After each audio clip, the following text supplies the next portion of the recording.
Hi ಎಲ್ಲರಿಗೂ welcome back to Pooja Bhagat YouTube channel. ಇವತ್ತು ನಂದು first dose T T injection ಇತ್ತು. ಸೊ ನಾನಿಲ್ಲೇ ಬೆಸಲ್ವಾಡಿಲೇ ನಮ್ಮ ಊರಲ್ಲಿ ಗೌರ್ಮೆಂಟ್ ಹಾಸ್ಪಿಟಲ್ ಇದೆ, ಅಲ್ಲೇ ಇಂಜೆಕ್ಷನ್ ಹಾಕ್ಕೊಡ್ತಾರೆ. ಸೊ ಇವತ್ತು ನಾನು ಮತ್ತು ನಮ್ಮ ಅತ್ತೆ ಇಬ್ಬರೂ ಹಾಸ್ಪಿಟಲ್ಗೆ ಹೋಗಿದ್ವಿ. ಮತ್ತು ನಾವು ಇದನ್ನು ಗೌರ್ಮೆಂಟ್ ಹಾಸ್ಪಿಟಲ್ ಹಾಕ್ಸ್ಬೋದು, ಪ್ರೈವೇಟಲ್ಲಿ ಹಾಕ್ಸ್ಬೋದು. ಸೊ ನಾನು ಇಲ್ಲಿ ಗೌರ್ಮೆಂಟಲ್ಲಿ ಹಾಕ್ಸ್ತಾ ಇರೋದು. ಇಂಜೆಕ್ಷನ್ ಅಂದ್ರೇ ನನಗೆ ಮೊದಲಿಂದನೂ ಭಯ. ಏನೇ ಜ್ವರ ಏನೇ ಆದ್ರೂ ನಾನು ಆಲ್ಮೋಸ್ಟ್ ಯಾವಾಗಲೂ ಟ್ಯಾಬ್ಲೆಟಲ್ಲೇ ತೊಗೊಳ್ತೀನಿ, ಇಲ್ಲ ಟಾನಿಕ್ ಕುಡಿದ್ಬಿಡ್ತೀನಿ. ಇಂಜೆಕ್ಷನ್ ಚುಚ್ಚಿದ್ರೆ ಅಂದ್ರೇ ಭಯ. ಇದು ನಮ್ಮ ಬಿಸಿಲವಾಡಿ ಹಾಸ್ಪಿಟಲು. ನನಗೆ ಇವತ್ತು ಗುರುವಾರ ಮಾತ್ರ ಅಲ್ಲಿ ಇಂಜೆಕ್ಷನ್ ಹಾಕೋದು. ಸೊ 1.5 ತಿಂಗಳು 2.5 ತಿಂಗಳು ಪಾಪುಗಳಿಗೆಲ್ಲನೂ ಅವತ್ತೇ ಇಂಜೆಕ್ಷನ್ ಹಾಕ್ತಾಯಿದ್ರು. ನಾನು ಹೋಗಿದ್ದ ದಿನ ಅಂತೂ ತುಂಬ ಮಕ್ಕಳುಗಳೆಲ್ಲ ಬಂದಿದ್ದರು, ಚಿಕ್ಕ ಚಿಕ್ಕ ಪಾಪುಗಳೆಲ್ಲ ಬಂದಿತ್ತು. ನಮ್ಮ ಈ ಹಾಸ್ಪಿಟಲ್ಗೆ ಅಕ್ಕಪಕ್ಕ ಯಾವ್ದ್ಯಾವ್ದು ಹಳ್ಳಿ ಇದೆ ಎಲ್ಲ ಕಡೆಯಿಂದನೂ ಇಲ್ಲಿಗೆ ತೋರಿಸೋದಕ್ಕೆ ಬರ್ತಾರೆ. ಹಾಸ್ಪಿಟಲು ದೊಡ್ಡದಾಗಿದೆ ಮತ್ತು ಎಲ್ಲ ಥರ ಚೆಕಪ್ನು ಮಾಡ್ತಾರೆ. ನನಗೆ ಫಸ್ಟ್ ಇವಾಗ ವೆಯ್ಟು ಮತ್ತು ಬಿ ಪಿ ಎರಡೂ ಚೆಕ್ ಮಾಡಿಸೋದಕ್ಕೆ ಹೇಳಿದ್ರು. ಇವಾಗ ನಾನು ಎರಡನ್ನೂ ಚೆಕ್ ಮಾಡಿಸೋದಕ್ಕೆ ಅಂತ ಬಂದಿದ್ದೀನಿ. ಮಾಮೂಲಿಗಿಂತ ನನಗೆ ವೆಯ್ಟ್ ಇವಾಗ ಮಂತ್ಲಿ 1 ಇಲ್ಲ 2 kgs ಜಾಸ್ತಿನೇ ಆಗ್ತಾಯಿದೆ. ನೋಡ್ಬಿಟ್ಟು ನನಗೆ ಶಾಕ್ ಆಯಿತು, ಮೊದಲಿಗಿಂತ ಇವಾಗ ಇಷ್ಟೊಂದು ಜಾಸ್ತಿ ವೆಯ್ಟ್ ಆಯ್ತಾ ಇದ್ದೀನಿ ಅಂತೇಳಿ. ಹಾಸ್ಪಿಟಲ್ ಅಂದ್ರೇ ಭಯ ನನಗೆ ಮೊದಲೇ, ಆದರೆ ಇವಾಗ ಏನು ಮಾಡೋದಕ್ಕಾಗಲ್ಲ. ತಿಂಗಳಲ್ಲಿ 1 ಸಲ ಇಲ್ಲ 2 ಸಲ ನಾನು ಹಾಸ್ಪಿಟಲ್ಗೆ ಹೋಗಲೇಬೇಕು.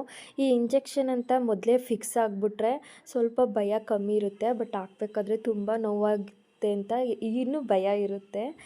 ಮತ್ತು ಅಲ್ಲಿ ತುಂಬ ಜನ ಮಕ್ಕಳುಗಳು ಬಂದಿದ್ದರು, ಅಂದರೆ ಚಿಕ್ಕ ಚಿಕ್ಕ ಪಾಪುಗಳೆಲ್ಲ. ನಂಗೆ ಚಿಕ್ಕ ಪಾಪುಗಳು ಕರ್ಕೊಳ್ಳೋದಕ್ಕೆ ಭಯ, ಇನ್ನೂ ತುಂಬ ಚಿಕ್ಕದಾಗಿರುತ್ತೆ ಅಂತ. ಈ ಪಾಪು ನನ್ನ ಹಸ್ಬೆಂಡ್ ಫ್ರೆಂಡ್ ಪಾಪು. ನಾನು ಹೋದಾಗ ನನಗೆ ಇಂಜೆಕ್ಷನ್ ಹಾಕೋದು ತನಕನೂ ನಾನು ಅವನ ಜೊತೆನೇ ತುಂಬ ಟೈಮ್ ಸ್ಪೆಂಡ್ ಮಾಡಿದೆ. ಈ ಪಾಪುಗೆ ಅವತ್ತೇ 9 ಮಂತ್ ಕಂಪ್ಲೀಟ್ ಆಗಿತ್ತು. ಅದಕ್ಕೆ ಅವನು ಇಂಜೆಕ್ಷನ್ಗೆ ಅಂತಲೇ ಬಂದಿದ್ದ. ಅವನಿಗೆ 2 ಕಾಲಿಗೆ 1 ಕೈಗೆ ಇಂಜೆಕ್ಷನ್ ಮಾಡಿದ್ರು. ಇವಾಗ ನನಗೆ ಟಿ ಟಿ ಇಂಜೆಕ್ಷನ್ ಮಾಡ್ತಿದ್ದಾರೆ. ತುಂಬ ಅಂದರೆ ತುಂಬ ನೋವು ಬಂದುಬಿಡ್ತು. ನಂಗೆ ಮೊದಲೇ ಸಣ್ಣದಾಗಿ ಚುಚ್ಚಿದ್ರೂ ಭಯ ಆಗುತ್ತೆ ಮತ್ತು ಕಿರ್ಚ್ಕೊತಿದೆ. ಟಿ ಟಿ ಇಂಜೆಕ್ಷನ್ನ ಏನು ಮಾಡೋಕ್ಕಾಗಲ್ಲ, ಹಾಕ್ಸ್ಲೇಬೇಕಂತ ಹೇಳ್ಬಿಟ್ಟು ಹಾಕ್ಸ್ತಿದ್ದೀನಿ. ಫುಲ್ಲು ಅಂದರೆ ತುಂಬ ನೋವು ಬಂದುಬಿಡ್ತು.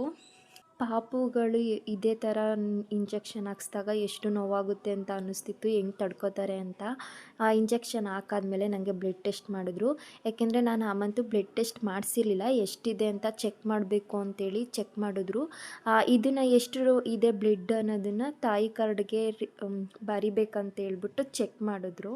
ಇದೆಲ್ಲ ಮಾಡಲೇಬೇಕಾ ಅಂತ ಫೀಲ್ ಆಗ್ತಾಯಿತ್ತು, ಆದರೆ ಏನು ಮಾಡೋದಕ್ಕಾಗಲ್ಲ, ಮಾಡಿಸ್ಬೇಕು ಅಂತೇಳ್ಬಿಟ್ಟು ಅಲ್ಲೇ ಬ್ಲಡ್ ಟೆಸ್ಟ್ ಮಾಡಿಸ್ದೆ. ಅದಾದಮೇಲೆ 5 ನಿಮಿಷಕ್ಕೆ ರಿಪೋರ್ಟ್ ಕೊಟ್ಟರು.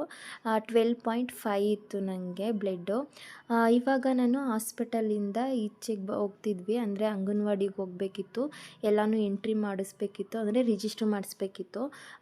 ಮಂತ್ಲಿ ರೇಷನ್ ಬರುತ್ತೆ ಅಂತೇಳ್ಬಿಟ್ಟು ಇವಾಗ ನಾವು ಅಂಗನವಾಡಿಗೆ ಹೋಗ್ತಾ ಇದ್ದೀನಿ. ನಮ್ಮ ಬಿಸಿಲವಾಡಿಲಿ ಟೋಟಲ್ 4 ಅಂಗನವಾಡಿ ಇದೆ. ಫಸ್ಟ್ ಅಂಗನವಾಡಿನೇ ನಮ್ಮದು ಸೈಡ್ ಇರೋದು. ಸೊ ಅಲ್ಲಿಗೆ ನಾನು ಇವಾಗ ಬಂದಿದ್ದೀನಿ, ಇವಾಗ ರಿಜಿಸ್ಟರ್ ಮಾಡಿಸೋದಕ್ಕೆ. ಇದಾಗಿತ್ತು ಇವತ್ತಿನ ನನ್ನ ವ್ಲಾಗ್. ಸೊ ನೆಕ್ಸ್ಟ್ ವ್ಲಾಗಲ್ಲಿ ಸಿಗ್ತೀನಿ. ಲೈಕ್ ಮಾಡಿ, ಶೇರ್ ಮಾಡಿ, ಕಮೆಂಟ್ ಮಾಡಿ. ಬಾಯ್.